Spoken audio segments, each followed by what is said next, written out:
শ্বশুরবাড়িতে পা রেখেই বুঝতে পারলাম এই বাড়িতে সব কিছু শাশুড়ি মায়ের ইশারায় চলে। নতুন বউ বরণ করার সময় যারাই আমাকে কিছু খাওয়াতে আসছেন সবাই এক নজর শাশুড়ি মায়ের দিকে তাকাচ্ছিলেন। বিয়ের আগে ওনাকে মাত্র একবার দেখেছি। যথেষ্ট রুচিশীল মহিলা, যেমন কথাবার্তা তেমন পোশাক আশাক। সেদিন রাতে আমার স্বামী আমাকে খুব স্পষ্ট ভাষায় বলে দিলেন, দেখো, এই বাড়িতে নিজে থেকে কোনো কাজ করার চেষ্টাও করবে না।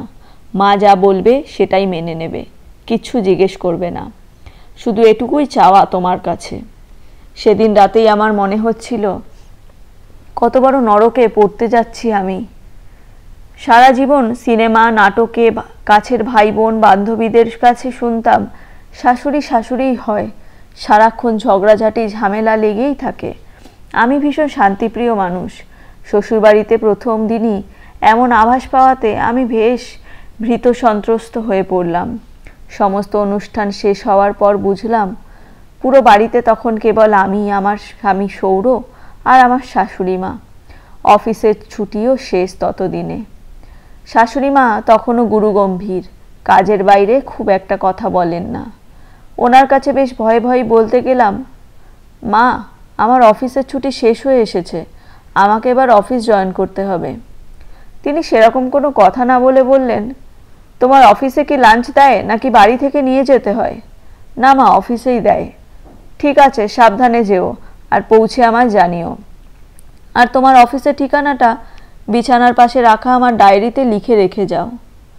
রাতে বাড়ি ফিরে তড়িঘড়ি রান্নাঘরে ঢুকতেই মা বললেন, টেবিলে বসো তোমরা, খাবার দিচ্ছি।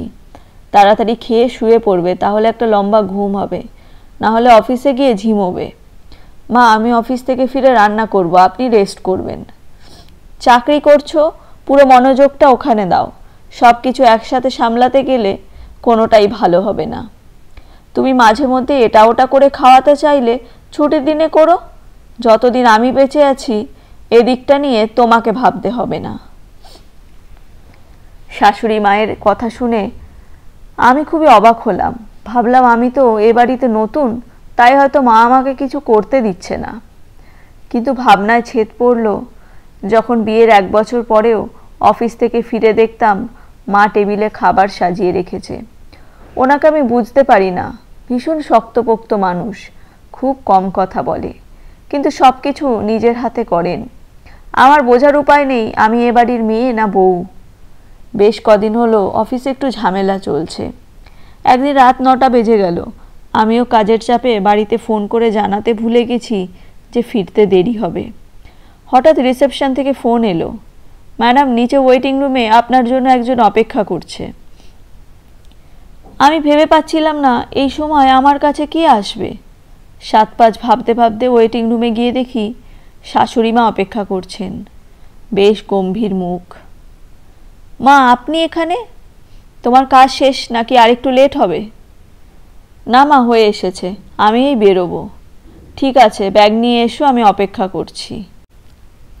পুরোটা রাস্তা তিনি গুরুগম্ভীর ছিলেন। বাড়িতে ফিরতেই বললেন, কতবার ফোন করেছি জানো? একটা কল করে তো জানাতে পারতে ফিরতে দেরি হবে। একদম ভুল হয়ে গেছে, দেখিনি।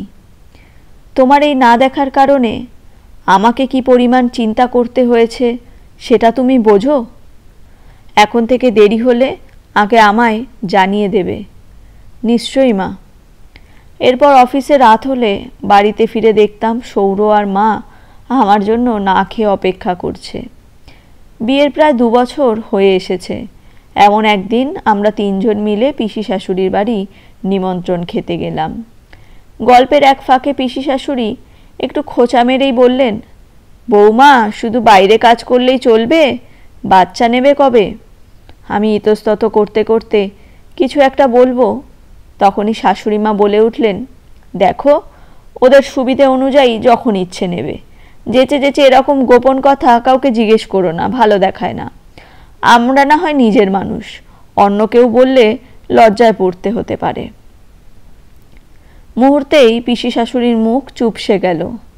তৎক্ষণাৎ তিনি বলে উঠলেন, বউকে এত মাথায় তুলো না, পরে যখন দেখবে না মুখ ঝামটা দেবে তখন বুঝবে।